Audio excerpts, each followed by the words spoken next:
ఓం శ్రీ సాయి భగవతి జ్యోతిష్యాలయం నెంబర్ 1 వశీకరణ specialist Kerala tantric గురువు గారు పవన్ నంబూదిరి గారు.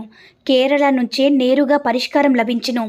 స్త్రీ పురుష వశీకరణం, ప్రేమించి మోసపోవడం, భార్యాభర్తల సమస్యలు, ఎటువంటి సమస్యలైనా సరే 24 గంటల్లో పరిష్కారం లభించును. గురువుగారి ఫోన్ నంబర్ 9043637512. ఓం శ్రీ మాత్రే నమః. ఓం శ్రీ వారాహిదేవి నమః. అమ్మవారి భక్తులందరూ కూడా నమస్కారం అండి. అమ్మవారి ఆశీర్వాదంతో, ఆ తల్లి చల్లని చూపుతో అందరూ కూడా సుఖంగా, సంతోషంగా, అష్టైశ్వర్య, ఆరోగ్య, అభివృద్ధితో ఉండాలని మనస్ఫూర్తిగా కోరుకుంటూ ఈరోజు ఈ వీడియోని మొదలు పెడుతున్నాను. ఈరోజు వీడియో ఏంటంటే, రేపే ఆఖరి శనివారం రోజు, ఎంతో పవిత్రమైనటువంటి రోజు. ఇది పోతే మళ్ళీ సంవత్సరం అంతా కూడా తిరిగి, అంటే సంవత్సరం మొత్తం తర్వాత ఆషాఢ మాస శనివారం వస్తుంది. ఆషాఢ మాస శనివారం అంటే లక్ష్మీ అమ్మవారికి ఇష్టమూర్తికి ఎంతో ఇష్టమైనటువంటి రోజు. ఈ రోజు అమ్మవారిని ఆరాధించిన, విష్ణుమూర్తి ఆరాధించిన చాలు సులభంగా అమ్మవారి యొక్క అనుగ్రహం, స్వామివారి యొక్క అనుగ్రహం కూడా లభిస్తుంది. అంతేకాదు, ఈ ఆషాఢ శనివారం రోజున ఆంజనేయ స్వామి వారిని పూజించినా కూడా ఎంతో అద్భుతమైనటువంటి ఫలితాలు ఇస్తారు. మనకుండేటటువంటి శని బాధలన్నీ కూడా తొలగించేసి మనకి సుఖశాంతులను ఆ తండ్రి ప్రసాదిస్తారు. అయితే ఆషాఢ మాస శనివారం రోజున పసుపు డబ్బా ఇదొక్కటి వేయండి చాలు. మీకున్న ఆర్థిక సమస్యలు, కష్టాలు అన్నీ తొలగిపోయి ఇక అమ్మవారి యొక్క అనుగ్రహం లభిస్తుంది. మీరు పూజలేమీ చేయలేని వారు అమ్మవారి ఫోటో దగ్గర దీపం పెట్టి నమస్కారమైన చేస్తే మంచి ఫలితాలు వస్తాయి. ఇక ఆషాఢ శనివారం రోజున పసుపు డబ్బాలు ఇదొక్కటి పెట్టడం వల్ల మీ ఇంట్లో అమ్మవారు అడుగుపెట్టి అక్కడ స్థిరంగా ఉండిపోతుంది. మీ ఇంట్లో డబ్బుతో నిండిపోతుంది, నోట్ల కట్టలతో నిండిపోతుంది, విపరీతంగా ధనం వస్తూనే ఉంటుంది. అంతేకాదు, అమ్మవారికి ఇష్టమైనటువంటి ఈ శనివారం రోజున ఇలా చేయడం వల్ల మీ యొక్క సమస్యలన్నీ కూడా తొలగిపోతాయి. ఇక డబ్బు అనేది 4 వైపుల నుంచి ధనము ఏదో ఒక రూపంలో దూసుకు వస్తుంది. అష్టైశ్వర్యాలు సిద్ధిస్తాయి. కోటీశ్వరులుగా మారిపోతారు. కోట్లు సంపాదించుకునే అవకాశాలు మాత్రం ఖచ్చితంగా వస్తాయి. లక్ష్మీ అమ్మవారి అనుగ్రహం అనేది అంత బాగా వస్తుంది. మరి ఇంతకీ ఆషాఢ శనివారం రోజున పసుపు డబ్బాలో ఏం పెడితే మనకి అదృష్టం బాగా కలిసి వస్తుందో ఇప్పుడు మనం ఈ వీడియోలో వివరంగా తెలుసుకుందాము. పసుపు డబ్బాలో ఏది పెట్టాలో తెలుసుకునే ముందు, అంతకన్నా ముందు ఒక చిన్న కథనైతే విందాము. సకల శుభాలను కలుగచేసే వైభవ లక్ష్మి వ్రత కథను విందాము. పూర్వం ఒకప్పుడు కైలాసంలో పార్వతీదేవి పరమేశ్వరుని చూసి, ఓ ప్రాణనాథ, భూలోకంలో మానవులందరూ కూడా ధనార్జన కోసం ఎడతెరిపి లేకుండా కష్టపడి శ్రమిస్తూనే ఉన్నారు. ఇలా ఉండడానికి కారణం ఏమిటని అడగ్గా, పరమేశ్వరుడు, ఆ సర్వేశ్వరుడు చిరునవ్వు నవ్వి, దేవి, సర్వం వైభవ లక్ష్మీదేవి దయ ఉంటుంది కాబట్టి, సమస్త సంపదలకు, ధనధాన్యాలకు ఆవిడే ఆదిదేవత కాబట్టి, ఎవరైతే ఈ సత్యాన్ని గ్రహించి వైభవ లక్ష్మి యందు భక్తి కలిగి సదా నిన్ను ఆరాధిస్తూ ఉంటారో, వైభవ లక్ష్మి యొక్క వ్రతాన్ని ఆచరిస్తూ ఉంటారో, వారి పట్ల మాత్రమే ఆ తల్లి యొక్క కృపా కటాక్షాలు ప్రసాదించబడతాయి. అలా ఆమె దయకు పాత్రులైన వారు మాత్రమే తమ కృషిలో విజయం సాధించి అఖండ వైభవాలను సాధించగలుగుతారు. ఎవరైతే ఆమెను తృణీకరించి ఆమె అనుగ్రహాన్ని విమర్శించి అంతా తమ స్వయం కృషి అని విర్రవీగుతారో, ఎవరైతే శ్రీ వైభవ లక్ష్మి రూపమైన ధనాన్ని సడలించుతారో వాళ్ళు ఏనాటికి ధనవంతులు కాలేరు. వారి కష్టమంతా వృధా అవుతుంది. కాబట్టి ఎవరైతే ధనవంతులు కావాలి అనుకుంటారో వాళ్ళు వైభవ లక్ష్మి వ్రతాన్ని ఆచరించండి.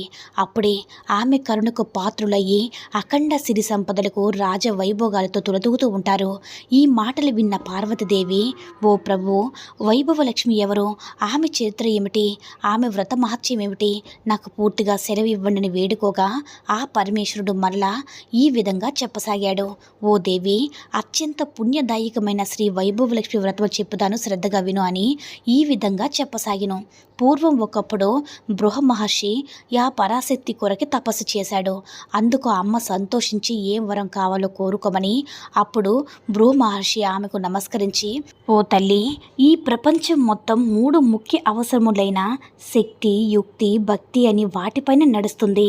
మహాశక్తివంతమైన శక్తిగల పార్వతి పరమేశ్వరుడికి అర్ధాంగిగా సేవింపబడుతుంది. విద్యాకల సరస్వతి బ్రహ్మతో మసులుకుంటుంది. స్థితికారకమైన నీ యొక్క వైభవ కళతో కుమారుడిని జన్మనిచ్చని కోరెను. ఆ తల్లి అతను కోరికను మన్నించును. ఫలితంగా ఆ పరాశక్తి యొక్క సంపద గల భృగువు కుమార్తె వైభవ లక్ష్మిగా అవతరించింది.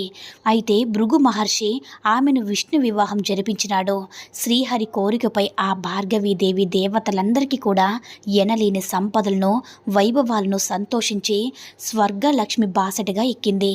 కానీ ఐశ్వర్యం మద్దతులో ఇంద్రుడు చేసిన ఒకానొక దోషముగాను దుర్వాసుడు ఇచ్చిన శాపం కారణంగా ఆ వైభవలక్ష్మి దూరమైపోయింది. దాంతో ఇంద్రుడు దరిద్ర పీడితుడై విష్ణువుని ఆశ్రయించినాడు. అప్పుడు విష్ణువు కూడా ఆలోచించి శ్రీ లక్ష్మీ మాయైన క్షీరసాగరాన్ని వదిలించడం వల్లే లక్ష్మి పునం కలుగుతుందని చెప్పాడు. అయితే మందారగిరిని కవంగాలను వాసకి అనే మహాసర్పాన్ని క్షీరసాగరాన్ని మదించగా వైభవలక్ష్మి ఆ సముద్రం నుంచి ఆవిర్భవించి లోకాలను కరుణించింది. ఈ సమయంలో ఇంద్రావతి దేవతలు చేసిన ప్రార్థనలు మన్నించి ఆ తల్లి 8 మూర్తులుగా భావించి 8 లక్ష్ములుగా అష్టలక్ష్మిగా ఆవిర్భవించింది. అంటే ధాన్యలక్ష్మి, ధనలక్ష్మి, రాజ్యలక్ష్మి, సంతానలక్ష్మి, విజయలక్ష్మి, విద్యాలక్ష్మి అని 8 లక్ష్ములుగా ఆవిర్భవించింది. అయితే రేపు శనివారం రోజున ఈ పసుపు డబ్బాలు ఈ ఒక్కటి వేయడం వల్ల మీ ఇంట్లో ఉన్న చెడంతా పోతుంది. మీ ఇంట్లో ఉన్న వారందరికీ కూడా మంచి జరుగుతుంది. సాధారణంగా మనందరి ఇళ్లలో పసుపు ఉంటుంది కదా. పసుపుకు భారతీయ సాంప్రదాయానికి ఎనలేని సంబంధం ఉంది. శుభసూచకంగా పసుపును సూచిస్తారు. తెలుగు వాళ్ళ గుమ్మానికి పసుపు రాస్తారు, కాళ్ళకి పసుపు రాసుకుంటారు. ఇలా పసుపుకి అంతటి ప్రత్యేకత ఉంటుంది కాబట్టి లక్ష్మీదేవికి చాలా ఇష్టం. ఒక విధంగా సర్వరోగ నివారణి. ఎందుకంటే ఇది చెడు బ్యాక్టీరియాలను దరిచేరనివ్వదు. మన పూర్వీకులకు పసుపు చేసే మేలు బాగా తెలుసు. అందుకే వారు ఆరోగ్య చిట్కాల్లో పసుపును బాగా వాడేవారు. కాబట్టి ఈ పవిత్రమైన పసుపుతో శనివారం రోజున పసుపు డబ్బాలు ఇలా పెట్టడం వల్ల ఆర్థిక సమస్యల నుంచి ఉపశమనం లభిస్తుంది.